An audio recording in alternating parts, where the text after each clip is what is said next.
Darrell Roodt is one of the country's premier filmmakers. I chatted to him a few weeks ago and he shared some of his 30-odd years filmmaking insights.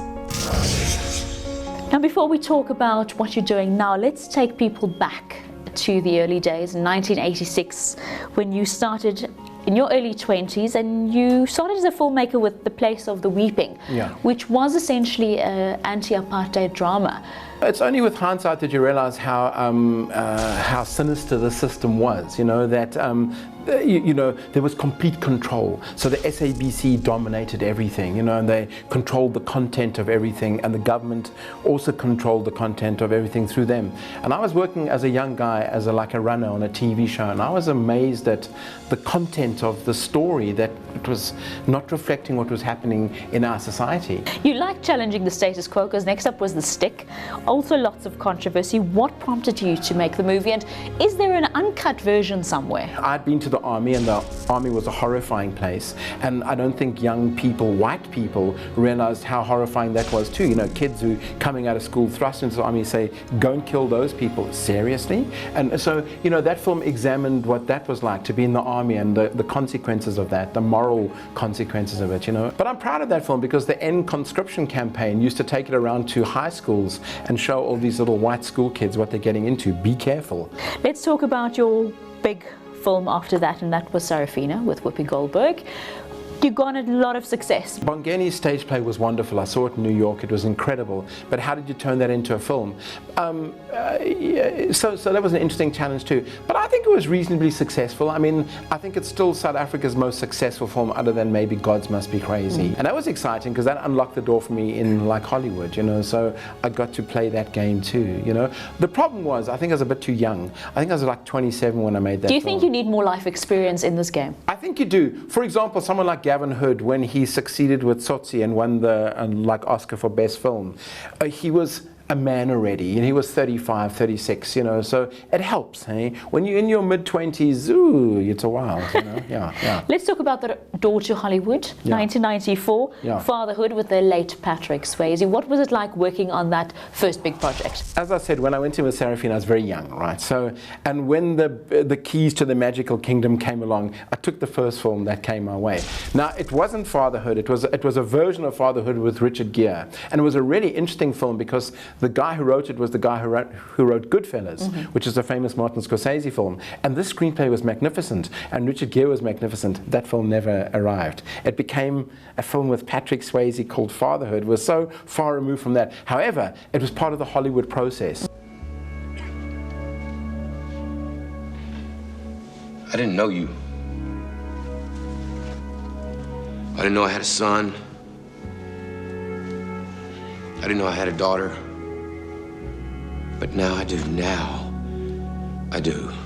I had a meeting with Jeffrey Katzenberg, who was the main producer, and I asked him very cheekily if they could change my credit to based on direction by, because it wasn't my movie, you know. So it's a terrible thing you got to do. You want to play the Hollywood game. You got to you know, dance with the devil. Patrick was so desperate to break his image of dirty dancing, right? He didn't want to be the guy, and that's what I found interesting about him because we were considering other people for the role too. Once Richard Gere had taken a walk because the screenplay was going somewhere else. But the thing is now, like Patrick wants to change his image. Now that's not what the studio want to hear. But they take him in because they're thinking, okay, great, we're going to make $100 million because of Patrick's name. You know what I mean? Now he fought it every step of the way. So now I'm stuck in the middle, refereeing between the studio and Patrick and myself, and oh my goodness! And before you know it, you've got a mess. You just do. You know? Let's talk about some of those big actors yet again. James Earl Jones and Richard Harris in Cry the Beloved Country. Two big names, hopefully attached to a big project, but there's always backlash in why are we casting international actors in local roles? But it's the same as a director. For example, when Clint Eastwood came to make Invictus, I thought, hey, why aren't I doing it, or Gavin, or any number of South African directors? But that's how the game is, you know, so you play the game, you know. It's a deadly game. You know? Now, part of the game is actually getting the films to South Africa. Dangerous Ground in '97 was distributed through New Line Cinemas in the US, but it never made its way here. Why are your films disappearing and not reaching our shores? You know, that's again is a complicated legal issue why that film never made it to South African shores, you know. You know, also again, not a very successful film. It could have been a breakout film, but again, I was playing the Hollywood game. I got caught between two studios, and the one said, come do it with Ice Cube, because Ice Cube has just made Friday, made a hell of a lot of money. Put him in that film, it's a surefire hit, blah, blah, blah. Where the other studio was saying, look, we can't offer you as much money, but we'll give you Samuel Jackson. I should have done it with Samuel Jackson. Whatever. Did you attend the Oscars when Yesterday was nominated? Yes, no, I went. And what was that experience? No, it was amazing. Is that the pinnacle of being a director, saying, I walk that red carpet?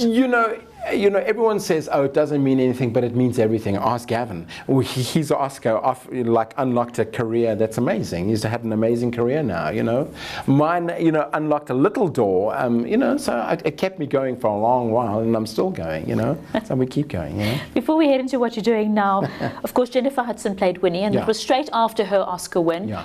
But somehow the film didn't reach its full potential again. What do you think was the drawback there? We made that film 4 years ago now. It's crazy. It was during the last World Cup, when we had the World Cup here.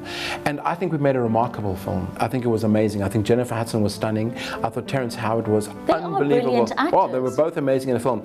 And the cut I made of the film was wonderful. Unfortunately, producers who controlled the money, they got involved, and before you knew it, that film just disappeared into oblivion. That film should have come out 2 years ago. It was before Long Walk to Freedom. I've seen Long Walk to Freedom now. I like Long Walk to Freedom, but Whitney is infinitely better, in my humble opinion. It is, But sadly, it just came out after. So timing it's a is sad everything. Story, Films, it's hard being a filmmaker. It's not for the faint-hearted, eh? Let's talk about one of your last films, and I actually had your cast and crew here from Alles Wat Malles. Why gravitate towards this lighter genre, specifically of Afrikaans films? Well, Afrikaans films are where it's at the moment in terms of South African filmmaking. Is it the genre to invest in? Well, it kind of is, because, and I've just done a really interesting one called Sian, which is about a boy who goes to the army. Funny enough, it's a companion piece to Like the Stick, but I explore it from a different point of view, and just trying to show that apartheid was awful. It was awful for black people. It was also awful for white people. If you were 17 and now suddenly you find yourself in the army, it's a more realistic portrait of being in the army when you're 17. A horrible, awful situation to find yourself in when you're 17 years old. You just want to be a kid, and they're saying kill. What? What's the future of film in South Africa? I think it's wide open. I think Afrikaans film is showing that there are local audiences that will support the film. The trick in South Africa, in order to make a big leap, is to encourage black audiences to come watch these films. It just doesn't happen. What would your advice be to young filmmakers looking at your career and going, well, I'd love to be Darrell Roodt in 30 years? Well, I don't know about that. I think there's better than that. But there's a lot of government incentives to make movies. The NFVF are an amazing organization. The DTI is extraordinary. Without the government involvement, we wouldn't have this industry. So you just got to plug in, and it's actually quite easy to make films in South Africa now. Would you go back to the Hollywood machine? One is always tempted. One wants to. For example, I had a taste of it again with the Winnie Mandela film. However, that comes with it so many problems. I'd rather make the small film, I think. Let's just end off with the relationship and other greats in the industry. You haven't worked with Anant in a while. Anant and myself went a long way together. We went incredible. I was going to do Long Walk to Freedom.